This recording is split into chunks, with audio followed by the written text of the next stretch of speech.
Hello everyone, welcome back to my channel ST's Notable Biology. In our previous video, we have discussed about the gamete transfer and pollination. We have also seen that pollination is the first major event of sexual reproduction in flowering plants and the fertilization is second major event in sexual reproduction. And today's topic of discussion is fertilization. Let's see what is fertilization. See, the term fertilization is also called as syngamy. Both the terms are used interchangeably. Okay, fertilization is also called as syngamy. Now see, the fusion of male and female gamete to form zygote. What the fertilization is? It is simply the fusion of two haploid gamete to form one diploid zygote. And it is a vital process in a sexual reproduction. See here,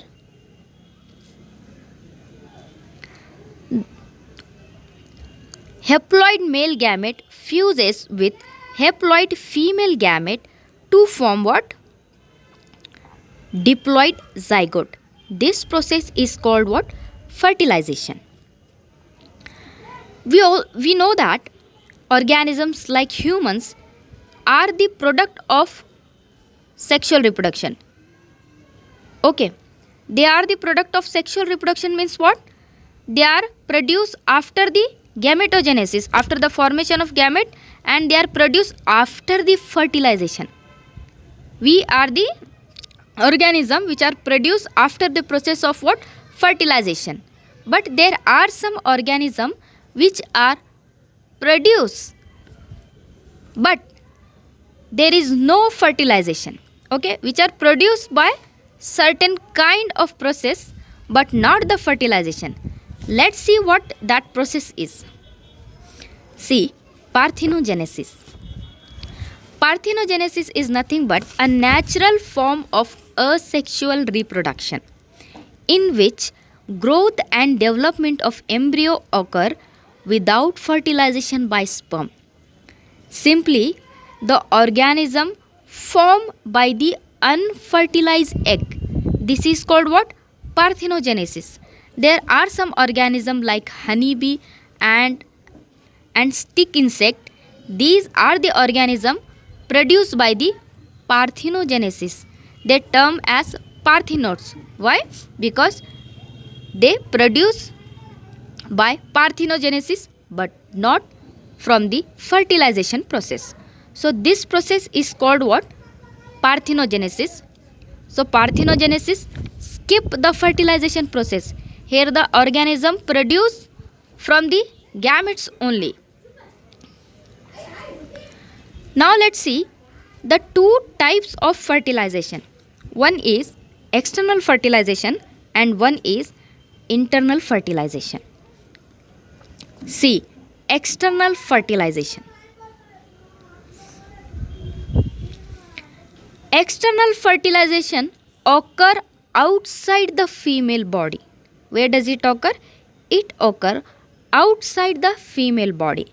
For example, in some aquatic animals like frog and fish. It can also occur in some amphibians and algae. Okay. So as the external fertilization is occurring outside the female body, which means it need a medium in which this process can occur. And in the external fertilization, the medium is water. In water, there is a fusion of male and female gamete. See, for example, we have seen that frog and fish. Let's see a fish, okay, a male fish and a female fish. Let's say it is a male fish and it is a female fish. What they do in external fertilization? First, female fish lay the eggs. On that area, the male fish produces the sperms for the fertilization. Okay, see the point? Egg fertilizes outside the female body. This is very important in external fertilization. and it occur mostly in aquatic environment. So that aquatic environment itself is a medium for the external fertilization. There is a one drawback. See the last point.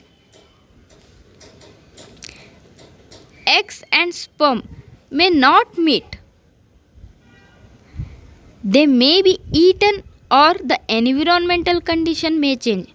What does this point is telling? That as the medium is water, because the fertilization is occurring outside the body, that is why there is a chances that eggs and sperm, they may get destroyed by, or they may get eaten by the predators, or they may get destroyed by their environmental condition. That is why this is one of the drawback of external fertilization. There is one more point.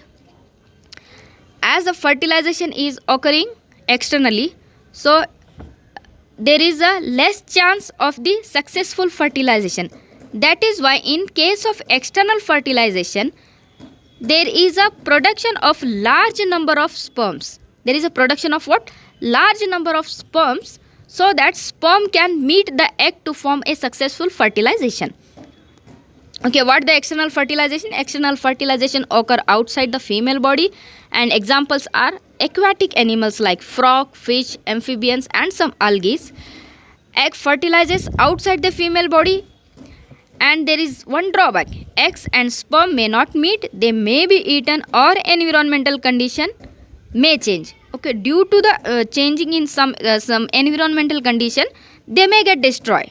Okay, there is a it is actually a hazardous condition for the organisms which do the external fertilization. Let's see about the internal fertilization. Internal fertilization occur inside the female body. Examples are reptile, birds and most land animals. And there is increased chance of fertilization. It means what? There is a chance of successful fertilization. There is also a less sperm need to be produced. See, as this internal fertilization is occurring inside the female body, which means the female body is providing the safe environment for the process of fertilization. That is why there is a less sperm need to be produced, because female body is producing safer environment for the fertilization process. In case of external fertilization, there is a need of more number of sperm to produce. Why?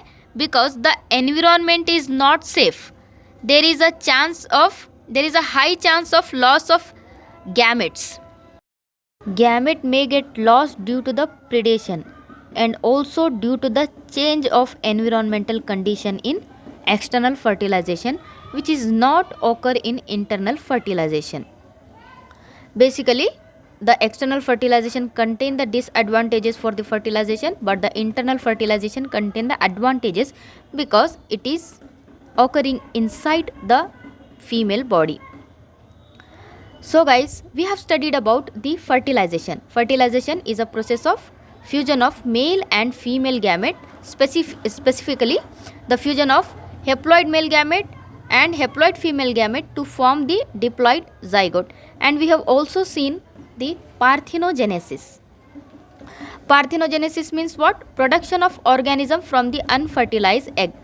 And we have also seen the two types of fertilization. Those are external fertilization and internal fertilization. In our next video, we will discuss about the events of post-fertilization process.